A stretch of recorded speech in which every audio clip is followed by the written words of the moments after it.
They thought she was just a shy rookie nurse. Quiet, awkward, hands that shook under pressure. So when a 300-pound veteran stormed into the ER, smashing equipment and sending doctors running for their lives, no one looked at her. No one, except him. As the hospital spiraled into chaos, this silent nurse stepped forward when everyone else ran. She spoke a single word that froze the giant in his tracks. And in the next few seconds, everything changed. What the doctors didn't know, what the police couldn't explain, was that the weakest person in the room was hiding the most dangerous kind of strength. This isn't just a story about courage. You can't save It's a warning. It's over! Never underestimate the quiet ones. Rain hammered the city of Rainport like it had a grudge. The kind of rain that soaked straight through coats, rattled loose windows, and made the harbor smell like rust and diesel. At Harborline Medical Center, the automatic doors at the emergency entrance shuddered every time the wind slammed into them. Inside, the ER glowed under tired fluorescent lights. Machines beeped. Shoes squeaked on linoleum. The low, constant hum of controlled chaos filled the room, the sound every night shift worker learned to live with. At the triage counter, Lena Hart stood gripping a plastic tray of IV supplies a little too tightly. "Lena, move, faster." The voice belonged to Dolores Klein, the charge nurse, 52 years old, sharp eyes, sharp tongue. She ran the night shift the way some people ran boot camp. "I'm moving," Lena said quietly. She was 29, but she looked younger. Barely 5'4", brown hair twisted into a loose clip that never stayed put. Her scrubs were a size too big, swallowing her narrow shoulders and making her look smaller than she already was. Dolores planted her hands on her hips. "You've checked that bag 3 times already. I just wanted to make sure the dosage matched the order. That's pharmacy's job. Yours is beds and needles." Dolores leaned closer. "You freeze up every time someone's watching you. This is a level 1 trauma center, not a school nurse's office." Lena nodded. She always nodded. She didn't argue, didn't explain, didn't defend herself. That was how she survived, by being invisible. 3 weeks at Harborline, and she'd already been labeled soft, too careful, not built for this place. The other nurses went for drinks after shifts. Lena ate lunch alone in her car. When trauma cases came in, car wrecks, stabbings, she somehow always ended up restocking carts or filing paperwork. Across the room, Dr. Adrian Crow stood by the coffee machine, speaking just loudly enough to be heard. "She's shaking," he muttered to a resident, nodding toward Lena. "See her hands? If something real comes through those doors tonight, she'll fold." The resident chuckled. Lena heard every word. She always did. Her hands were trembling, but not from fear, from restraint. She slid an IV into a patient's arm at bed 4, her movements suddenly smooth, precise, almost automatic. The patient barely flinched. "Wow," the man said. "That was quick." Lena blinked, as if waking up. Her shoulders hunched again. "Oh, thanks." She stepped away before anyone could look too closely. At the nurse's station, the radio crackled. "Harborline, this is EMS 12. We're inbound. ETA 2 minutes. Dolores reached for the mic. "Go ahead, 12. Male, approximately 40s, extremely agitated, refused restraints, possible PTSD or substance involvement." A pause. "And he's big. Really big." Dolores rolled her eyes. "Copy. Bring him to Bay 2. She turned and pointed at Lena. "That's you. And do not try to play hero. If he gets rowdy, call security." "Yes, ma'am," Lena said. She moved toward Bay 2 just as the wind outside howled louder. Then the doors shook. Not slid. Shook. The automatic doors burst open with a mechanical scream, slamming against their tracks as Rain blew straight into the ER. Paramedics didn't roll a stretcher in. They backed away. A shadow filled the doorway, tall enough that it had to duck under the frame. The man who stepped inside looked less like a patient and more like a landslide that had learned how to walk. He was massive, broad-shouldered, mud-streaked jacket stretched tight across his chest. His hands were scraped raw, knuckles split and bleeding. A thick beard hid most of his face, but a jagged scar cut from eyebrow to cheek like a lightning bolt. His eyes were wild, not drunk, not confused, hunting. "Where is she?" he roared. The sound slammed into the room like thunder. Conversations died. A baby stopped crying. Even the machines seemed to hesitate.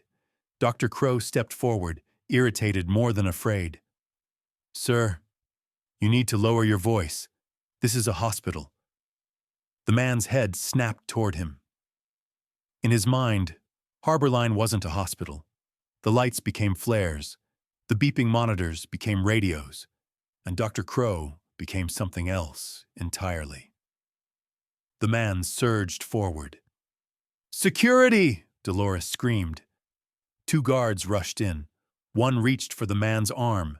It was like grabbing a moving truck. The guard flew backward into a cart of metal trays. The second froze, then got lifted off his feet and thrown across the floor like laundry. Panic detonated. Patients screamed. Chairs overturned. Nurses scattered. The giant ripped an IV pole from its stand, swinging it in a wide arc. "Incoming!" he shouted. "Get down!" Glass shattered. Shards rained across the reception desk. Dr. Crow stumbled backward, cornered, white coat smeared with blood that wasn't his. Lena stood frozen at bay too. Not because she was scared, because she was watching. The way the man moved, checking angles, guarding his flank. The way he shifted his weight before each strike. The faded tattoo on his wrist, half hidden under grime. Military. Not crazy. Trapped. "Lena!" Dolores screamed from behind the desk. "Run!"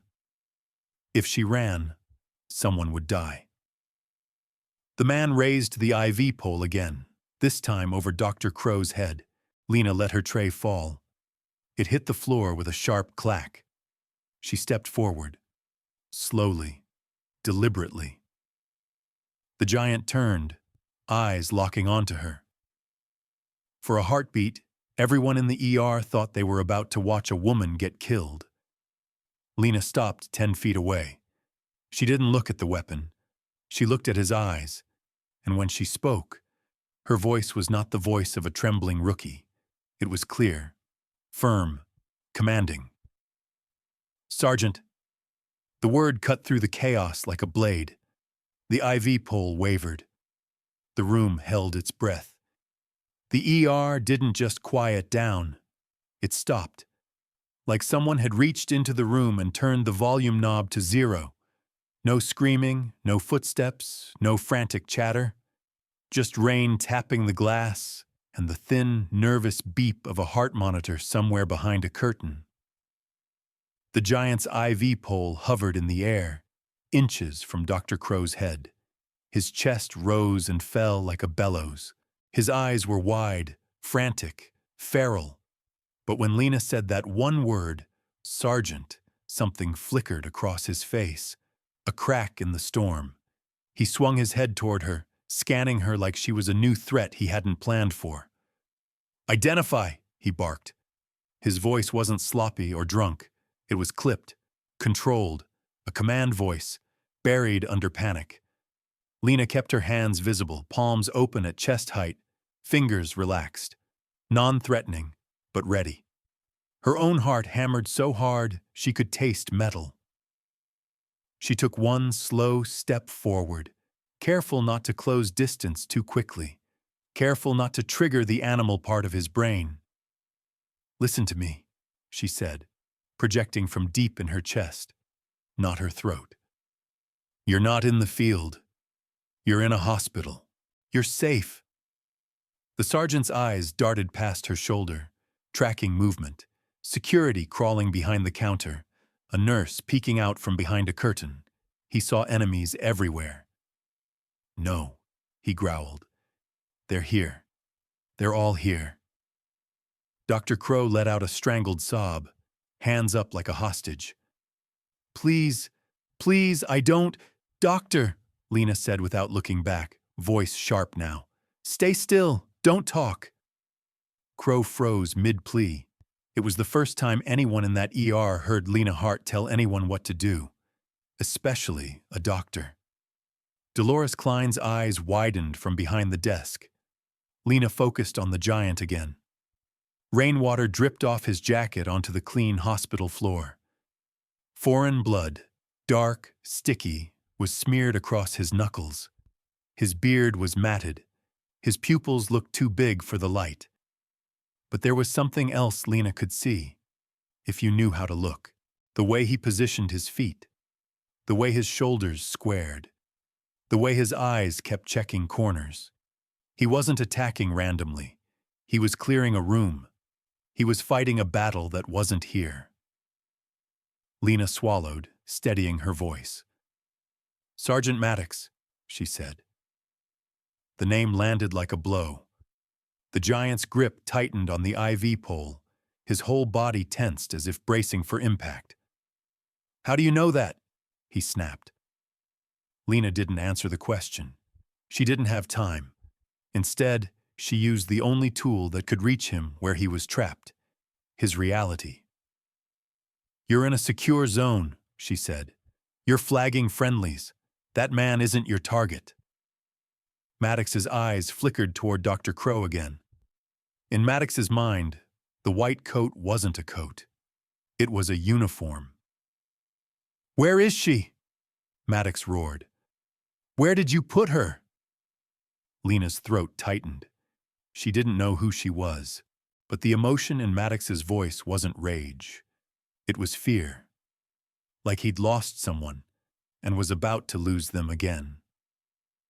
Lena softened her tone by 1/2 degree, just enough to change the temperature in the room. Who are you looking for? She asked. Maddox's jaw worked like he was chewing on a memory too sharp to swallow. Claire, he said, the name breaking on the edge of his teeth. They took her. They said she was collateral. The word didn't belong in a civilian hospital. Dolores flinched as if she'd been slapped. Lena nodded slowly, like she understood. Claire is safe, she said. Pure lie, delivered with absolute conviction. She's not here. She's at the rally point. Maddox blinked. The IV pole lowered a fraction. Dr. Crow's knees buckled with relief. But Maddox wasn't out. He was testing her. Rally point, he repeated, suspicious. What rally point? Lena's mind raced. If she said the wrong thing, he'd snap right back into violence. She chose something that sounded real enough to hold him. The LZ, she said. They moved her to the LZ. She's waiting. Maddox's face twisted, torn between believing and fighting. I can't go, he rasped. They'll kill her. I have to protect her. You can't protect her with that, Lena said gently, nodding toward the IV pole. You know protocol. Weapon down before extraction. His eyes dropped to the steel rod in his hands. He stared at it like it was suddenly foreign. His breathing stuttered. A tear cut a clean line down his dirty cheek. I'm always too slow, he whispered. Always. That single sentence hit Lena in the chest in a way she didn't expect. It wasn't the voice of a monster. It was the voice of a man who'd been carrying guilt so long it had fused into his bones. You're not slow, Lena said, quieter now. You're still here. That means you made it. She took another step forward. close enough that she could see the pulse beating in his neck. Too close. If he swung, she'd never stand again. But she didn't let her body show fear. She let it show certainty. "I'm going to take that," she said, hand lifting slowly toward the IV pole. "You're going to let me." Maddox's eyes searched hers, desperate for any crack, any sign she was lying. Lena held steady. Finally, his fingers loosened. The IV pole clanged to the floor, a sound like a chain breaking. For a heartbeat, the ER was silent. Then Dr. Crow made the mistake of breathing too loudly. Maddox twitched. His head snapped toward the noise. His posture shifted. Lena saw the change instantly. Shoulders tightening, weight shifting forward, eyes widening again. He was slipping. "Eyes on me," she ordered. Maddox hesitated, fighting the tide of his own mind. Lena didn't wait. She anchored him. "Sergeant," she said, firm, "give me your hands." His brow furrowed. "Why?" "Because you're not alone," she said, voice turning into something like steel wrapped in velvet. "Because I'm right here, and you're going to breathe with me." She inhaled. Slow, exaggerated. Maddox's chest hitched. "In," Lena said. "Out." The sergeant's breathing followed, uneven at first, then a fraction steadier. Behind Lena, Dolores whispered to a nurse. "What is she doing?" No one answered. No one could. Because Lena Hart, the quiet rookie with trembling hands, was speaking a language the rest of them didn't know. A language built for chaos. A language that didn't belong in a hospital. The paramedics who'd brought Maddox in stood near the doors, pale and shaking. One of them mouthed, "Who is she?" Lena kept Maddox's eyes locked on hers. "Claire is waiting," she said, "but you have to stand down." Maddox swallowed hard. His shoulders dropped another inch. The storm inside him was still there, but it wasn't in control. Lena nodded toward the empty bay. "Sit." The sergeant hesitated. Then, like a man obeying muscle memory, he took one step back, then another. He lowered himself onto the edge of the gurney, as if his legs suddenly didn't trust the ground. A collective exhale rolled through the ER. Dolores slowly stood behind the desk, eyes glassy. Dr. Crow slid down the wall, shaking. His ego shattered into pieces no one was going to pick up tonight. Lena kept her stance calm. She leaned in slightly, keeping her voice low so only Maddox could hear. "Tell me where it hurts," she said. "We can help you."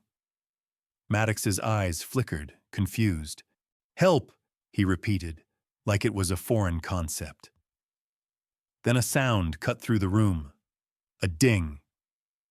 The elevator at the end of the hallway opened.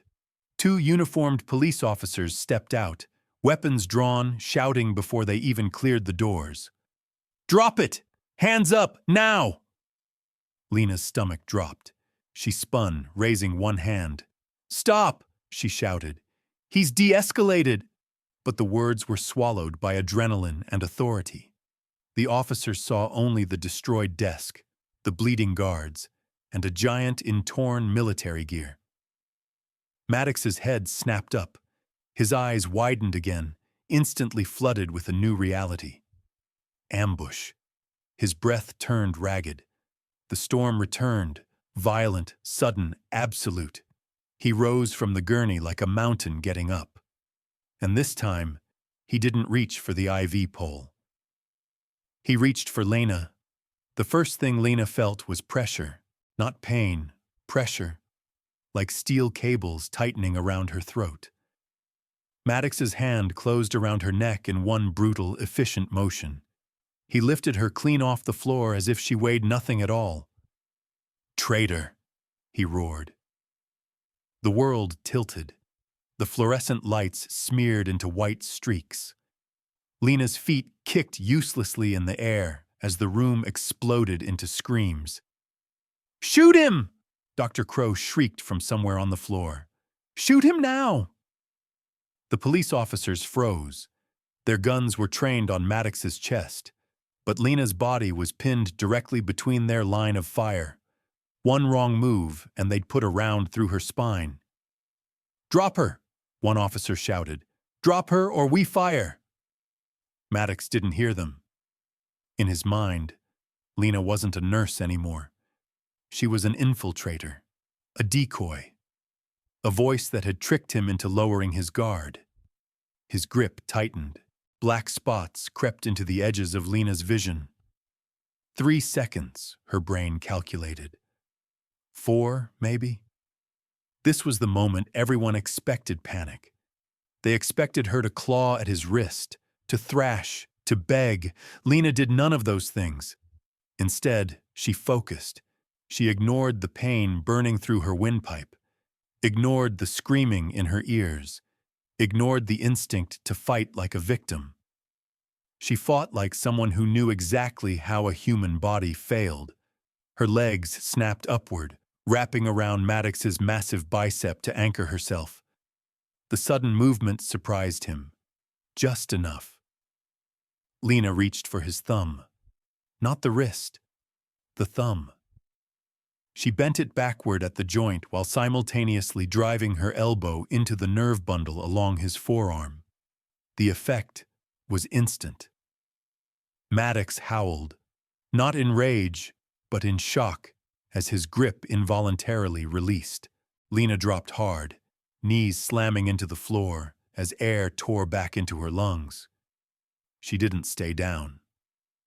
Maddox staggered, clutching his arm, fury reigniting as he swung a wild punch, an untrained haymaker fueled by pure survival instinct, a punch that would have crushed her skull. Lena ducked beneath it with inches to spare, pivoting on the ball of her foot. She moved inside his reach, not away from it, placing herself where his size worked against him. Her boot slammed into the back of his knee. The joint buckled. Before Maddox could recover, Lena slid behind him and locked her arm around his neck, not crushing the airway, but positioning the crook of her elbow just right. She squeezed. Hard. This wasn't a choke.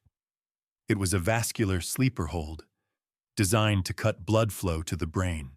Maddox thrashed like a wounded animal, slamming backward into the wall, trying to crush her with sheer mass. Lena grunted as the impact rattled her bones, but she held. She wrapped her legs around his waist, locking her ankles, anchoring herself to him like a parasite with purpose. The ER watched in stunned silence. The police officers lowered their weapons without realizing it. Dr. Crow stared, mouth hanging open, watching his entire understanding of reality collapse. "Sleep," Lena rasped into Maddox's ear, voice strained but steady. "Just sleep." 10 seconds passed. Maddox's movements slowed. 20 seconds. His arms dropped, his knees buckled. Lena rode him down to the floor, maintaining the hold until his body went completely limp beneath her. Only then did she release him. She rolled away, gasping, one hand pressed to her bruised throat. Purple fingerprints were already blooming along her neck like violent flowers. For a moment, no one moved. No one spoke.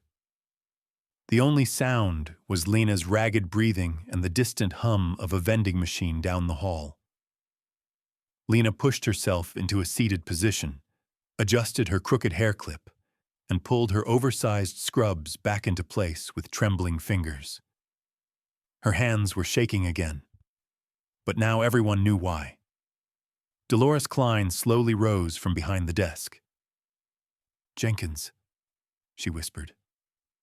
"What? What the hell was that?" Lena didn't look up. "He needs 10 milligrams of haloperidol," she said hoarsely. 2 of lorazepam, cardiac monitor. He's got an irregular rhythm."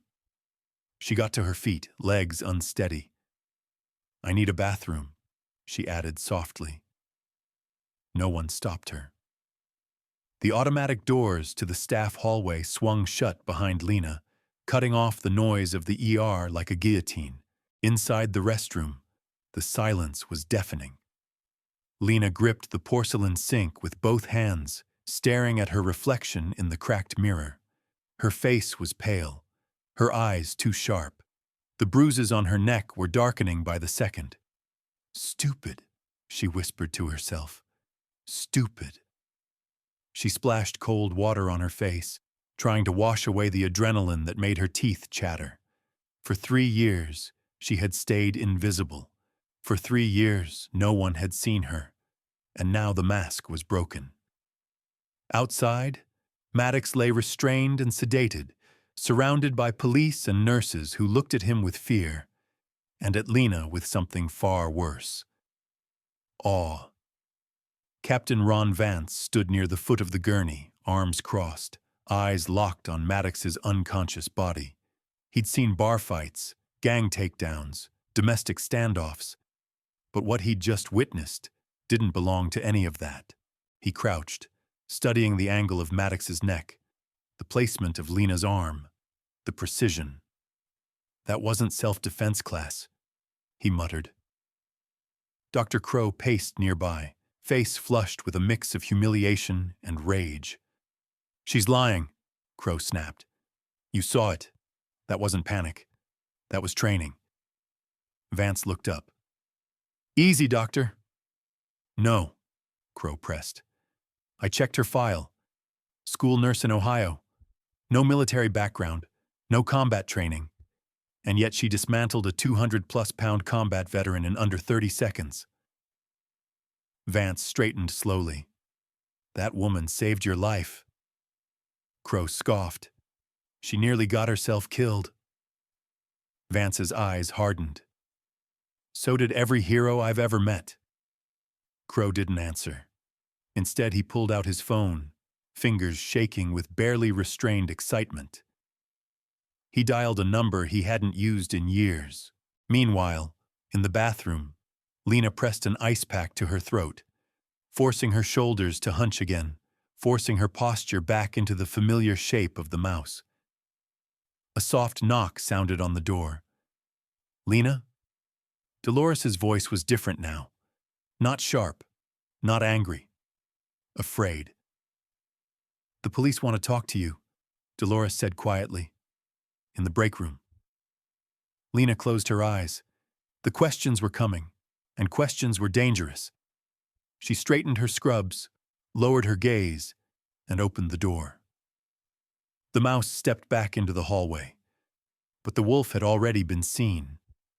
The break room smelled like burnt coffee and old microwave popcorn. It was the kind of place people came to forget where they were.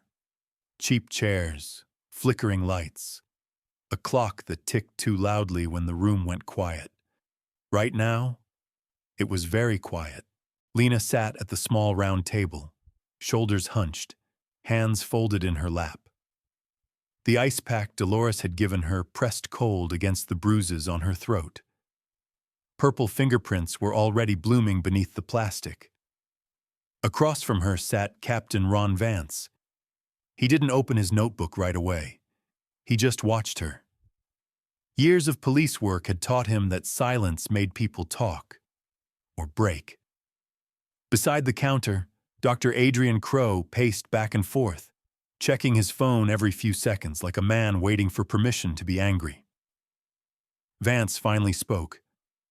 "That was impressive out there," he said calmly. "Scary, but impressive." Lena's eyes widened slightly. She shook her head.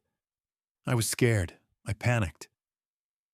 Vance leaned forward, elbows on the table. "Scared people run." Lena swallowed. "Scared people scream. Or freeze," Vance continued. "You did neither. You engaged. You adapted. You neutralized." Crow scoffed loudly. "Don't romanticize it, Captain. She assaulted a patient." Vance turned his head slowly. "That patient was seconds away from killing you." Crow opened his mouth, then closed it again. Vance looked back at Lena. "Where did you learn to do that?" Lena hesitated just long enough to look convincing. I took a self-defense class, she said. At a community center. The instructor was thorough. Crow laughed, sharp and humorless. That wasn't a YMCA chokehold. Lena flinched. Vance raised a hand toward Crow. Doctor, sit down. Crow didn't, but he stopped pacing. Vance opened his notebook at last. Miss Hart, your personnel file says you worked as a school nurse in Ohio before coming here. Yes, sir. And before that? Lena's gaze dropped to the table. I took time off. For what reason? My mother, Lena said. She was sick, dementia. Crow stopped cold. That's interesting, he said, because I tried calling your listed reference 10 minutes ago. Lena's pulse spiked, but her face stayed still. And? Vance asked. It went to voicemail, Crow said, voice tight with triumph. Not a school voicemail, a generic one. No identifying information. Vance looked at Lena. Care to explain? I don't control the school's phone system, Lena said quietly. Crow shook his head.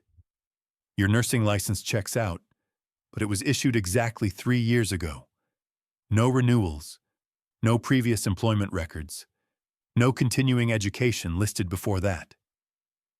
He leaned forward, slamming his hands on the table. What were you doing before that, Lena? The room felt smaller. Lena forced her shoulders to slump, her breathing to shallow. She summoned the version of herself that survived by being underestimated. I told you, she said softly. I was taking care of my mother. Crow sneered. That's a lie. Vance's eyes flicked between them. Doctor! No, Crow interrupted. She's a liability. Whatever she is, she doesn't belong in a civilian hospital. Vance stood. The movement snapped the tension like a rubber band. You're done, he said firmly. You don't get to interrogate her like a suspect. Crow bristled. She nearly got herself killed. She saved lives? Vance shot back. Including yours. Crow's phone buzzed. He looked at the screen and smiled. I made a call, he said. An old friend, military intelligence. Lena's stomach dropped. Vance's voice hardened. You had no authority to do that? Crow didn't care. I want to know who I'm working with. Before Vance could respond, the PA system crackled overhead. Code Black. Main entrance. Code Black.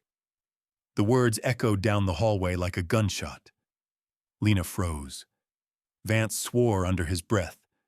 That's not standard. Crow's smile widened. Looks like my friend got curious. Outside the break room, alarms chirped as magnetic locks snapped shut. Security doors sealed. The hospital shifted into lockdown mode. Vance stepped into the hallway, grabbing a passing officer. What's happening? The officer's face was pale. Multiple vehicles just arrived. Not police. Armed. Lena's heart pounded. They found me. She rose slowly from the chair. Stay here, Vance ordered.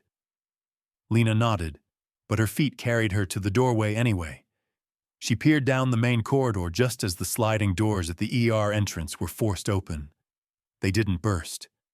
They opened with practiced control. 6 men in black tactical gear moved in with silent precision. Helmets, vests, rifles carried low, not raised, but ready. They weren't law enforcement. They were professionals. Behind them walked a man in a dark green dress uniform, shoulders heavy with stars. A general. The entire ER went silent. Dr. Crow stepped forward immediately, straightening his coat. General, the man didn't even look at him. I'm here for my soldier, the general said, voice calm, absolute. Where is Sergeant Maddox? Vance stepped in. Sir, this is a civilian facility. I'm aware, the general replied. And this situation now falls under federal jurisdiction. Crow pointed down the hall. He's sedated, restrained. The general nodded and started toward the gurney. Then he stopped. His eyes shifted. They landed on Lena. For half a second, the world seemed to tilt. Recognition flickered across his face. Fast, sharp, dangerous. Lena took an instinctive step back. The general turned to one of his men. Secure the floor. The tactical team fanned out instantly, sealing exits. Vance felt it then, the wrongness of it. Sir, he said carefully, what about the nurse? The general didn't answer right away. His gaze never left Lena. Which nurse? He asked. Crow didn't hesitate. Her, Lena Hart. She's the one you should be worried about. The general's jaw tightened. Show me the footage, he said. A tablet was produced. The video of the takedown played. Lena stepping in, the hold, the precision. As it played, color drained from the general's face. Pause, he ordered. Zoom in. Lena's pixelated face filled the screen. The general exhaled slowly. Impossible. He looked up sharply. Where is she now? Crow pointed toward the hallway. Break room for the moment. Find her, the general said. No one leaves. The tactical team moved. Lena backed away silently, slipping into the corridor as boots thundered behind her. She ducked into a supply closet, pulling the door shut just as shadows passed outside. Her chest burned. Her phone vibrated. Unknown number. She answered without speaking. A distorted voice whispered, urgent and low. They're not here to help. Lena closed her eyes. I know. If they take Maddox, he's dead. If they take you, so are you. Then what do I do? A pause. Get him out, now. The line went dead. Outside the closet, a flashlight beam swept across the floor. Lena pressed her palm to the cold metal shelf, breathing silently. The hunt had begun. The supply closet smelled like antiseptic and dust. Lena stood motionless between stacked boxes of gauze and saline, the thin metal shelf pressing cold against her spine. Outside the door, boots moved with purpose. Slow, disciplined, hunting. A flashlight beam slid across the floor, paused, then drifted on. She counted her breaths. In for 4. Hold for 2. Out for 6. The voice on the phone had been right. These weren't soldiers here to help. Soldiers shouted. They secured civilians first. They asked questions later. These men did neither. Lena pressed her fingers into her palm until she felt pain, something real to anchor her to the moment. Her phone buzzed again, once, then stopped. No messages, no calls. She didn't need more instructions. She already knew what this meant. For 3 years, she had stayed invisible, changed cities, changed names, took jobs that asked for kindness, not questions. Nursing had been perfect, close to people, far from power. Tonight, that life ended. A voice echoed faintly down the corridor. Clear. Another answered. Nothing. They were closing the circle.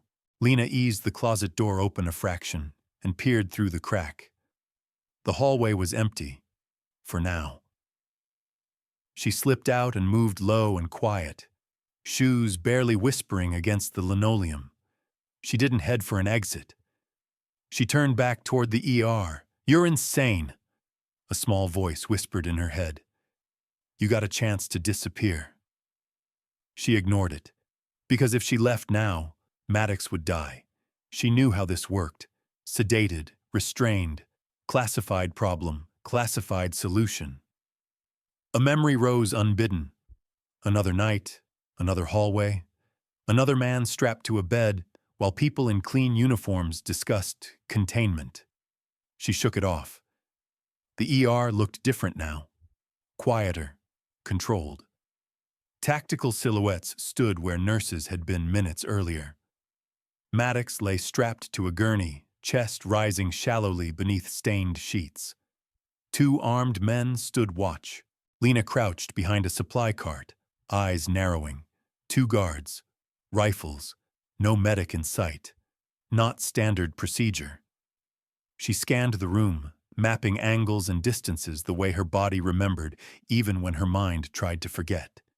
She needed Maddox awake. Not fully, just enough. Lena moved. She crossed the floor in a straight line. Not sneaking, not hiding. Confidence was camouflage. One of the guards turned, frowning. "Hey!" Lena lifted her hand, eyes wide, shoulders hunched. I'm the nurse. He's crashing." The guard hesitated, glancing at the monitor. The numbers dipped, just slightly. Lena had adjusted the settings from across the room with a flick of her finger. "Vitals dropping," she said, voice tight with fake fear. "If he codes, that's on you." The second guard swore. 5 seconds. That was all she needed. Lena stepped in close, fingers flying beneath the sheet. She injected a carefully measured dose into the IV, enough to clear the fog, not enough to wake the monster. Maddox's eyes fluttered. She leaned in, mouth close to his ear. "Listen to me. Don't fight. Not yet." His gaze sharpened, focusing on her face. Recognition flickered. "You," he rasped. "Quiet," she murmured. "If you trust me, nod once." Maddox nodded. Boots thundered at the entrance. "Step away from the patient," someone barked. Lena didn't step away. Instead, she yanked the emergency release on the gurney. The metal railing snapped down with a screech. Maddox surged. The guards reacted, but too late. Maddox ripped free with raw strength, swinging his legs off the bed as Lena grabbed a scalpel from a nearby tray. "Basement!" she shouted. "Now!" Gunfire cracked the air. Not aimed, not clean. Bullets shattered glass and sparked against metal. Lena slashed the restraint straps, holding Maddox's legs. He tore the rest away like paper. They ran. The elevator doors at the far end of the hall were closing. Lena dove, slamming her fist against the button. The doors jerked back open just as bullets punched holes in the wall beside her head. Maddox barreled in, collapsing against the back wall as the doors slid shut. Lena hit the basement button. The elevator dropped. For a moment, the only sound was Maddox's labored breathing and the whine of cables. "You should have run," Maddox growled. Lena tore open the back of his jacket. Blood soaked the fabric, 2 neat entry wounds. "They shot you." "Felt worse," he said, teeth clenched. She pressed gauze into the wounds, hands moving fast, sure. "You're losing blood. Stay with me." The elevator shuddered to a stop. The doors opened onto darkness. The basement lights were out. Only red emergency bulbs glowed, casting long shadows across concrete walls and exposed pipes. The air smelled of damp metal and chemicals. Footsteps echoed from above. "They'll have night vision," Maddox muttered. "I know," Lena said. She scanned the space, eyes landing on a thick steam pipe running along the ceiling. "Can you break that?" she asked. Maddox grinned grimly. "Easily." "When I say go," Lena said, "we blind them." They moved down the corridor, staying low. Voices echoed from the stairwell. Calm, professional. Targets moving toward sublevel. "Cut them off." Lena raised her hand. "Now." Maddox grabbed the pipe and wrenched downward with a roar. The metal screamed as it tore free, releasing a jet of white-hot steam that flooded the hallway in seconds. Alarms shrieked. I can't see, someone yelled. Thermal's blown. Gunfire erupted blindly, bullets ricocheting off concrete. Lena dropped flat, crawling beneath the steam cloud. She reached the first silhouette fumbling with a rifle and slashed his Achilles tendon in one clean motion. He went down without a sound. She caught the falling weapon and tossed it back to Maddox. Cover! Maddox fired controlled bursts through the fog. Shapes fell. Clear, he said hoarsely. Lena wasn't done. They'll regroup, she said. We need the loading dock. They moved fast, past cold steel drawers of the morgue, past doors marked Authorized Personnel Only. The world above felt very far away. Rain hit their faces as they burst outside. Floodlights snapped on. An armored SUV blocked the ramp, and standing in front of it was the general. He raised a hand, not a weapon. It doesn't have to end like this, he called out. Lena stepped forward, supporting Maddox as he swayed. Step aside, she said. The general's jaw tightened. You don't understand what you're walking away from. I understand perfectly, Lena replied. Behind him, a man stepped into the light. Lean, calm, smiling without warmth. The real one. Maddox stiffened. That's him, he growled. The contractor. The man lifted his rifle, aiming straight at Lena's chest. The rain came down harder, and somewhere deep inside, Lena felt the last door close. Rain turned the loading dock into a sheet of black glass. Floodlights buzzed overhead, casting hard white cones that made every shadow sharp and unforgiving. Water streamed off the armored SUV parked across the ramp, its engine idling low, patient, like it knew it wouldn't be here long. Lena stood half a step in front of Maddox, one arm braced around his ribs to keep him upright. Blood soaked through the back of his jacket, dark and spreading. He was breathing, but it was work now. Each inhale shallow, each exhale rough. Across from them, General Harland raised his empty hand higher. Easy, he said. His voice carried easily over the rain, calm and practiced. No one needs to die tonight. Lena didn't lower her hands. Behind Harland, the man Maddox had identified stepped fully into the light. He was lean, clean-shaven, eyes like polished stone, no insignia, no rank, just a matte black jacket and a rifle held with lazy confidence. This wasn't a soldier.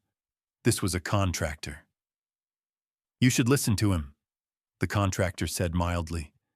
He's trying to save you. Maddox let out a low growl. You shot me. The contractor smiled. Occupational hazard. Harlan turned his head sharply. Stand down, he ordered. That's an order. The contractor didn't even look at him.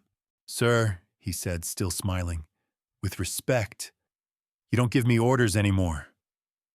The words landed like a dropped plate. Lena felt it then, the shift, the subtle transfer of power that didn't need shouting to announce itself. Harlan's jaw tightened. This is a civilian hospital. And that soldier, the contractor replied, nodding toward Maddox, is a classified liability. Maddox laughed once, wet and bitter. So that's what I am now. Harlan took a step forward. You're injured. You're unstable. Let us take you.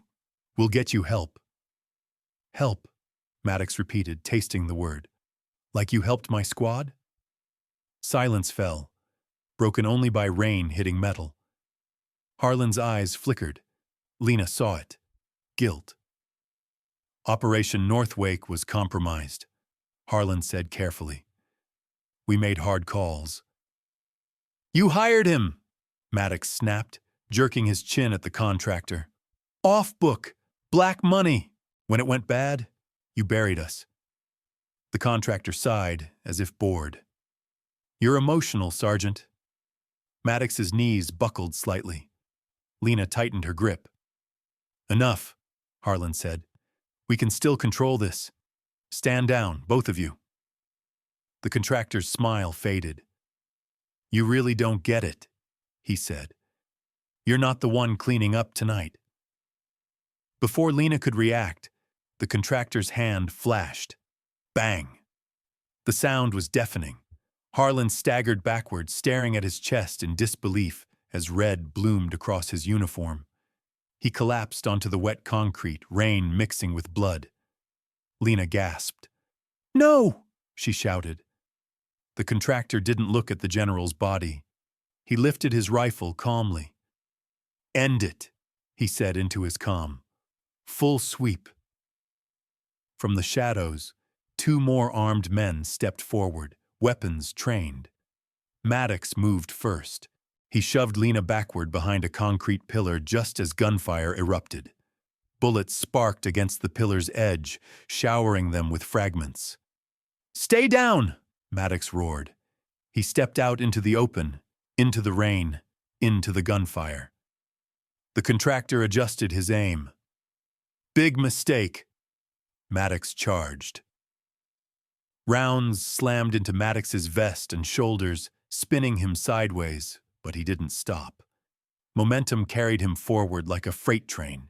He hit the first guard head-on. Bone cracked. The man flew backward into the SUV. The second guard fired again. Maddox grabbed him, lifted him, and threw him aside like scrap. The contractor cursed, backing up, trying to reacquire his shot. Maddox closed the distance and grabbed the barrel of the rifle just as the trigger pulled. The shot went wild, shattering a floodlight overhead. Sparks rained down as darkness swallowed half the dock. Maddox headbutted the contractor, hard. The contractor crumpled, unconscious before he hit the ground. But Maddox didn't celebrate. His strength bled out with the rain. He staggered, dropped to one knee, then both. Maddox! Lena ran to him, sliding across the slick concrete. She caught him as he fell, hands pressing against his chest, trying to slow the bleeding. I cleared the sector, he wheezed, lips tinged red. Did I do good? Tears blurred Lena's vision. You did great. You did more than great. Sirens wailed in the distance, close now. Blue and red lights flickered against the rain. Police, backup, too late for Harlan, just in time for them. Lena raised her hands as officers poured into the dock, weapons drawn. Officer down! She shouted. We need medics, now! Captain Ron Vance pushed through the chaos, eyes taking everything in at once. The dead general, the unconscious contractor, the giant bleeding out in Lena's arms. He knelt beside them. Ambulance is 30 seconds out, he said quietly. Lena looked up at him, rain streaking down her face. He needs surgery. He needs a real hospital. Vance nodded once. I'll make sure he gets it. EMTs rushed in, pulling Maddox gently from her grip and onto a stretcher. Lena stepped back, hands shaking, suddenly aware of how cold she was. Vance stood, then leaned close to her ear. The feds are coming, he murmured. If they find you here, you won't walk away. Lena swallowed. What about him? He'll be a hero, Vance said. I'll make sure that's the story. He glanced toward the open alley beyond the dock, dark, empty, waiting. I didn't see you down here, he added softly. I saw a victim run. Lena met his eyes. Understood. She nodded once. As paramedics loaded Maddox into the ambulance, Lena took a single step backward, then another. Then she turned and ran into the rain, disappearing into the maze of shadows beyond the dock. Behind her, the sirens grew louder. Ahead of her, the night opened wide. By dawn, Rainport looked like it always did after a storm. Washed clean on the surface, broken underneath. Police tape ringed the loading dock. Floodlights had been shut off. The armored SUV was gone, hauled away before reporters could arrive. A tarp covered the place where General Harland had fallen, as if fabric could hide the truth beneath it. Inside Harborline Medical Center, the night shift ended with hollow eyes and shaking hands. Captain Ron Vance stood at the nurse's station, dictating into a recorder while a uniformed officer typed beside him. Incident involved a former service member suffering an acute PTSD episode, Vance said evenly. Suspect was subdued without lethal force. Civilian casualties, 0. He paused, choosing each word like a brick in a wall. Subsequent armed intrusion determined to be the work of private contractors acting without lawful authority. The officer hesitated. Sir, what about the nurse? Vance didn't look up. What nurse? The officer swallowed and kept typing. Across the ER, Dr. Adrian Crow watched the scene with a knot in his stomach. His white coat was clean now, but the memory of the IV pole inches from his skull wouldn't leave him. He replayed it over and over, the moment Lena stepped forward. The way her voice changed, the way the giant listened. Crow had built his career on being the smartest man in the room. Last night proved he wasn't even close. A detective approached him quietly. Doctor, Internal Affairs will want a statement. Crow nodded, distracted. Of course. About the nurse. Crow stiffened. What about her? The detective lowered his voice. Her locker's empty, badge left behind, no forwarding info. Crow felt a flicker of something he didn't like. Fear. 3 floors up, under harsh surgical lights, Maddox hovered between worlds. Machines breathed for him. Tubes ran from his chest and arms. Surgeons moved with clipped precision, voices low and focused. Blood pressure dropping. Clamp there, now. A nurse leaned close to his ear, though she didn't know why. Stay with us, she whispered. You're safe. Maddox didn't answer, but in the darkness behind his closed eyes, something shifted. He wasn't in Rainport anymore. He was back in dust and heat, back in noise and smoke, back in the place where everything had gone wrong. Then another voice cut through. Not shouting, not pleading, commanding. Breathe! Maddox inhaled. The monitor steadied. Good, the voice said. Stay with me. His heart rate slowed. The surgeons didn't know why the bleeding suddenly became manageable. They just took the win. By late morning, news vans lined the street. The headline broke by noon. Former soldier saves hospital during PTSD episode. Armed attack under investigation. The story was clean, simple, contained. There was no mention of a general, no mention of contractors, no mention of a nurse who vanished into the rain. Captain Vance read the article on his phone, jaw tight. Sometimes, he muttered, the truth survives by staying quiet. He closed the app and looked toward the city skyline, wondering where Lena Hart was by now. Chikikyo. She was already gone. Miles away, Lena sat in the driver's seat of an old gray sedan, parked beneath a gas station awning as rain tapered to mist. Her hair was down now, hiding the bruises on her neck beneath a scarf. She wore jeans and a hoodie, nothing that could be remembered. On the passenger seat lay a small envelope. Inside it was a single object, a worn silver coin. She turned it over between her fingers, thumb rubbing the familiar grooves. A unit coin, the kind you didn't lose unless you were dead. Lena closed her eyes. She hadn't meant to keep it. It had slipped into her pocket without thinking, muscle memory stronger than intent. Her phone buzzed once. Unknown number. She answered. He made it through surgery, Captain Vance said quietly. He's stable. Lena exhaled for the first time since the night before. Thank you. They're calling him a hero. A pause. And you? I was never there, Lena replied. Vance sighed. You could have stayed, told your side, and disappeared into a black site, Lena said softly. No. You saved lives. So did he. Vance hesitated. If you ever need help. I won't, Lena said gently. But thank you for the exit. She ended the call before emotion could change her mind. Lena started the engine. As she pulled onto the highway, Rainport shrank in the rearview mirror, becoming just another place she had been and left. 2 days later, Maddox woke up.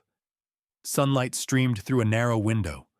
The room smelled like antiseptic and coffee. He blinked, disoriented.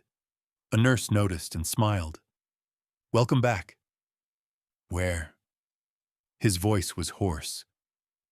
Harbor Line. You scared the hell out of us. Maddox frowned, memories crashing back in fragments. Rain, shouting, a woman's eyes. The nurse, he said slowly. The one who... The nurse exchanged a glance with another. What nurse? Maddox tried to sit up, wincing. She was there. She stopped me. The nurse adjusted his IV. You were restrained by security and police. That's what the report says. Maddox stared at the ceiling. He knew better. Later that afternoon, Captain Vance stopped by. You're lucky, Vance said. Not many people walk away from nights like that. Maddox studied him. They're lying. Vance didn't deny it. She saved me, Maddox said quietly. Vance nodded once. Yes. Where is she? Vance looked out the window. Some people don't stay where they're needed. They stay where they're safest. Maddox closed his eyes. When he opened them again, his hand curled around something cold, a silver coin. It rested on his bedside table, no explanation attached. Maddox swallowed hard. 6 weeks later, Maddox stood with a physical therapist in a rehab garden, leaning on parallel bars, sweat dripping down his temples. Again, the therapist encouraged. He took another step. Pain flared, but he moved anyway. That night, a letter arrived. No return address. Inside was a folded piece of paper, and nothing else. The note was written in careful, familiar handwriting. You're walking again. Don't rush it. The world still needs giants. Maddox sat on the edge of the bed for a long time, the letter shaking slightly in his hands. Then he smiled. Copy that. He whispered to the empty room. Over and out. Somewhere on a different road, Lena Hart drove west, the horizon wide and open. She didn't look back. 6 months changed everything. And nothing. Rainport faded from the news cycle the way all inconvenient stories did. Harbor Line Medical Center repaired its glass, replaced its desks, and added new security protocols that no one ever talked about out loud. The night shift still hummed under fluorescent lights. Patients still came in broken. Staff still learned how to breathe through chaos. Officially, the incident became a case study. Unofficially, it became a rumor. The night a giant almost tore the ER apart. The night a nobody stopped him. The night things happened that never made it into the record. At Walter Ridge Rehabilitation Center, sunlight spilled across a small courtyard where hedges were trimmed too neatly and benches were bolted into place. Maddox stood between the parallel bars, sweat darkening the collar of his shirt. Slow, the physical therapist warned. Don't rush it. Maddox nodded, jaw clenched, and took another step. Pain flared through his leg like fire, but it didn't stop him. 6 months ago, He hadn't been sure he'd ever stand again. 6 months ago, he hadn't been sure he deserved to. "Good," the therapist said. "That's enough for today." Maddox eased himself down onto the bench, breathing hard. He stared at his hands. Scarred, steady, real. For the first time in years, the noise in his head was quiet. Not gone, but manageable. That alone felt like a miracle. A nurse approached with a small stack of mail. "Couple letters for you." Maddox flipped through envelopes, hospital forms, a card from a veteran support group, until one stopped him cold. No return address, just his name, handwritten. He waited until the nurse walked away before opening it. Inside was a folded note and something heavy that slid into his palm. A silver coin. He recognized it instantly. The unit coin. Worn smooth from years of being passed between hands that trusted each other with their lives. Maddox swallowed. He unfolded the note. "You're walking again. Don't rush it. The world still needs giants." That was all. No signature. None was needed. Maddox closed his fist around the coin, pressing it to his chest. His shoulders shook once, then stilled. For the first time since the night at Harborline, he smiled without guilt. "Copy that," he murmured. "Over and out." 2 states away, in a town that barely made the map, a diner sign buzzed faintly against a pale blue sky. Inside, a woman in scrubs wiped down a counter between the lunch rush and the quiet afternoon lull. Her name tag read, L. Hart. No one here knew anything else about her. They knew she worked doubles without complaining. They knew she remembered orders and faces. They knew she moved fast when things went wrong. They didn't know about Rainport. They didn't know about generals or contractors. They didn't know about a giant brought to his knees in a hospital hallway.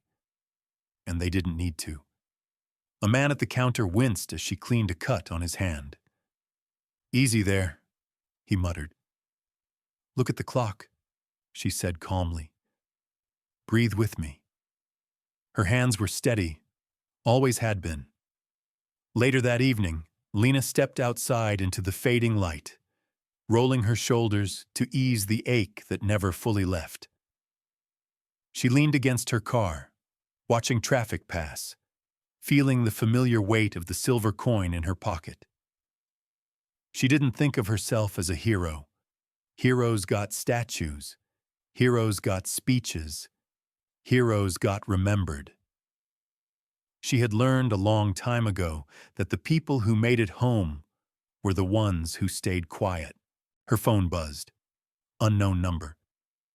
She hesitated, then answered. "He's doing well," a familiar voice said. Lena closed her eyes. "I know." Captain Ron Vance didn't ask how she knew. "You picked a good place," he said. "Far enough?" "For now," Lena replied. A pause. "They won't stop looking," Vance said. "I know. And if they find you?" Lena glanced at the open road, at the sky stretching wide and unbothered above her. "Then I'll move again." Vance exhaled. "You ever regret it?" Lena thought about the ER, the screaming, the moment she stepped forward instead of running. "No," she said. "I regret nothing." The call ended. Lena got into her car and drove toward the horizon, where the day was folding quietly into night. Back in Rainport, a new group of nurses gathered around the break room table during a slow shift. "What, did you hear about that night?" one of them asked. "Months ago." "The giant?" another said. "Yeah, crazy." "They say a rookie nurse talked him down," someone snorted. "That's a myth." "Yeah," another added. "If it were true, we'd know her name." Dolores Klein, older now, quieter, sipped her coffee from the corner. She said nothing. She didn't need to. She remembered the look in Lena Hart's eyes. Not fear, resolve. Most people go their whole lives believing strength is loud, that it announces itself, that it kicks down doors and demands to be seen. But real strength is different. Real strength waits. It watches. It steps forward only when there's no one else left to do it. Lena Hart was still out there. Maybe she was the nurse checking your pulse. Maybe she was the woman who helped you breathe through a bad moment. Maybe she was the quiet one you never noticed. So be careful how you judge the people who keep their heads down. Because sometimes, the quiet ones are the ones strong enough to save you when the lights go out.